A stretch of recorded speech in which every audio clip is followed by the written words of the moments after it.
Good evening student, प्रज्ञान academy में आपका स्वागत है। आज हम लोग कक्षा 12 के एक्सरसाइज 7.1 इंटीग्रेशन का हम लोग कुछ सवाल को हल करेंगे। ये एनसीईआरटी जो आपका बुक है उससे रिलेटेड क्वेश्चन है। यदि आप कक्षा 12 बिहार बोर्ड या सीबीएसई बोर्ड की तैयारी कर रहे हैं तो आपके लिए यह वीडियो काफी इम्पोर्टेंट होगा। बच्चों, आज हम लोग इन प्रश्नों को देखेंगे। पहला क्वेश्चन है integral of sine 2x into dx।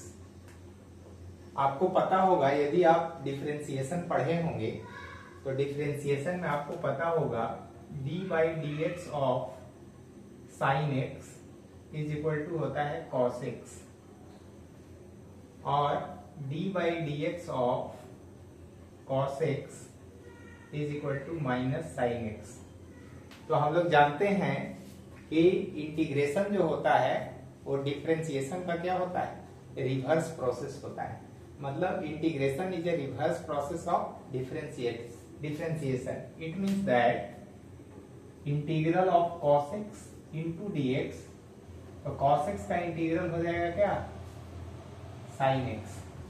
और यहां यदि हम sin x का इंटीग्रल निकालें तो ये होगा माइनस cos x। इसमें कांस्टेंट ऑफ इंटीग्रेशन c हम लोग अपने तरफ से ऐड कर देते हैं।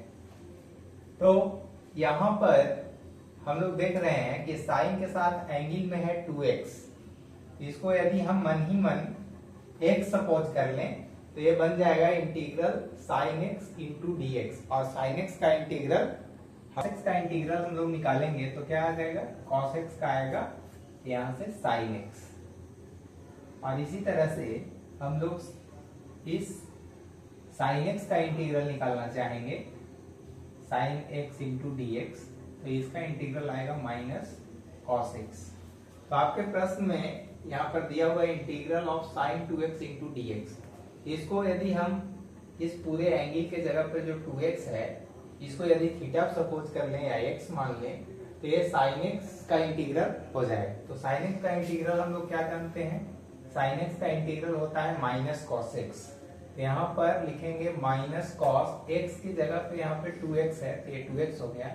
लेकिन इंटीग्रेशन में ये रूल है कि इसके x के कोफिशिएंट से, यानी जिसके रिस्पेक्ट में डिफरेंशिएशन कर रहे हैं, यहाँ पर x है, x का कोफिशिएंट 2 है तो 2 से इसको क्या करना होगा, डिवाइड करना होगा, प्लस अपने तरफ से कांस्टेंट ऑफ इंटीग्रेशन ऐड कर देना होगा। इसका ये हो जाएगा। आप दूसरा प्रश्न भी देख सकते हैं। सेकंड क्वेश्चन है integral of cos of 3x into dx। तो cos x का इंटीग्रल क्या होता है, आप यहाँ देख सकते हैं cos x का इंटीग्रल होता है sin x। तो यहाँ पर क्या हो जाएगा, ये हो जाएगा sin 3x, लेकिन x का कोफिशिएंट 3 है तो 3 से इसको डिवाइड कर देंगे, plus constant of integration c। Third question है integral of e to the power 2x into dx। तो हम लोग यहाँ पर डिफरेंशिएशन में पढ़े थे dy dx of e to the power x is equal to e to the power x। e to the power x का differentiation e to the power x होता है, इसलिए यदि इसका हम इंटीग्रेशन निकालें e to the power x dx तब भी क्या होगा, e to the power x।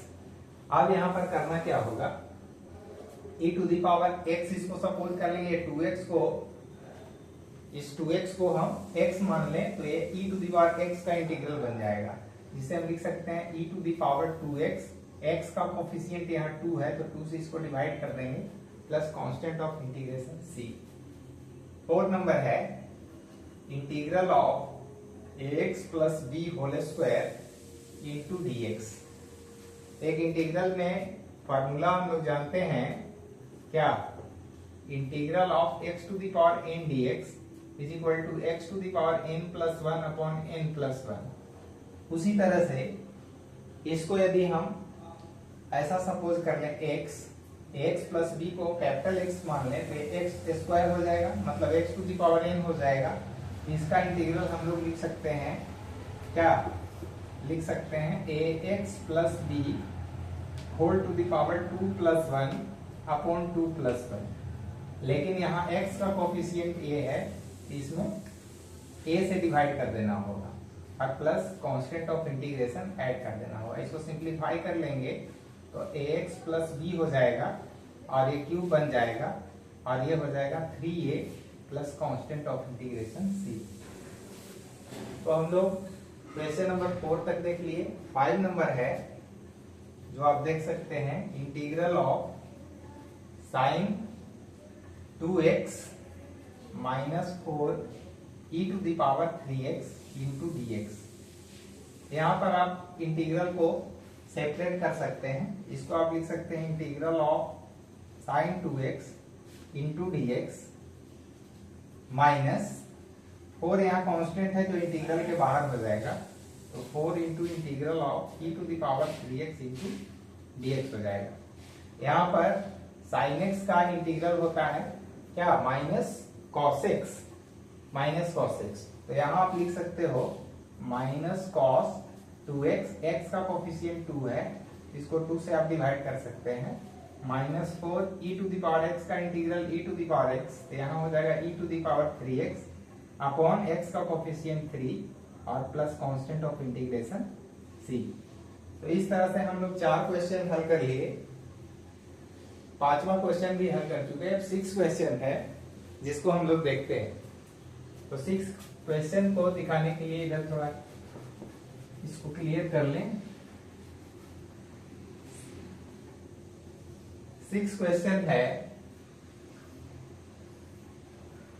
Integral of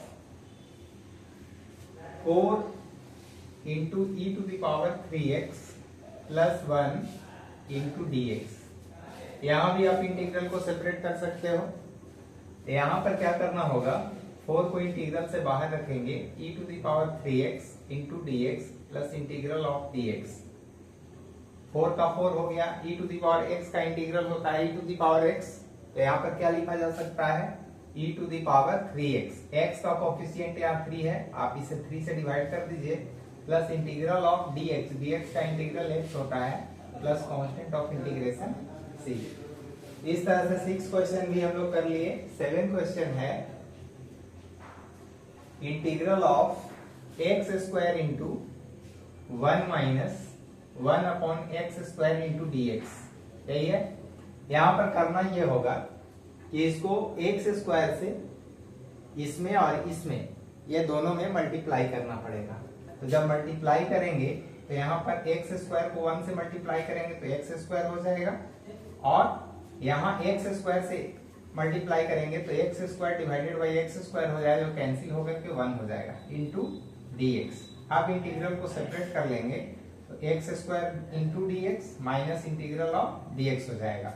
तो यहाँ हम लोग एक फॉर्मूला जानते हैं क्या, integral of x to the power n into dx is equal to x to the power n plus 1 upon n plus 1। यही फॉर्मूला यहाँ अप्लाई कर देंगे, तो x to the power 2 plus 1 upon 2 plus 1 minus integral of dx का x हो गया plus constant of integration c।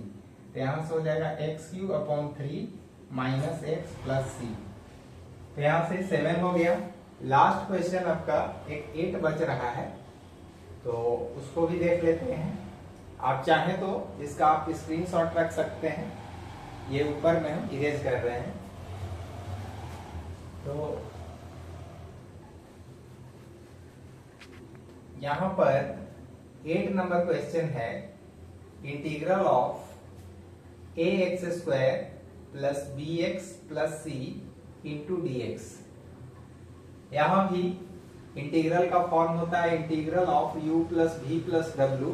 तो हम लोग प्रत्येक को सेपरेट करेंगे, u का भी इंटीग्रल करेंगे, v का भी करेंगे और w का भी करेंगे। उसी फॉर्मूले से इसको पहले सेपरेट करेंगे। तो a यहाँ पर कांस्टेंट है जो इंटीग्रल के बाहर कर लेंगे, x square into d x, b constant है इसको भी बाहर करेंगे, x into d x plus c constant है इंटीग्रल ऑफ dx। अब यहाँ a को एज इट इज छोड़ देंगे, x to the power n, x to the power n का इंटीग्रल होता है x to the power n plus 1 upon n plus 1। तो यहाँ x स्क्वायर का हो जाएगा x का पावर 2 प्लस 1 बटे 2 प्लस 1। इसको हम डायरेक्ट लिख सकते हैं x Q by 3 plus b, यहाँ x का पावर 1 है, इसका इंटीग्रल हो जाएगा x के पावर 1 प्लस 1 अपॉन 1 प्लस 1। इसको लिख सकते हैं x square by 2 plus c integral of dx, dx का x होता है, प्लस एक इंटीग्रेशन कांस्टेंट ऑफ इंटीग्रेशन अपनी ओर से ऐड कर लेंगे, चाहे सी ऐड कर लीजिए, ए ऐड कर लीजिए, कुछ भी आप ऐड कर सकते हैं। तो इस तरह से हम लोग एनसीईआरटी के एक्सरसाइज 7.1 को हम लोग 8 क्वेश्चन इसका हल किए हैं।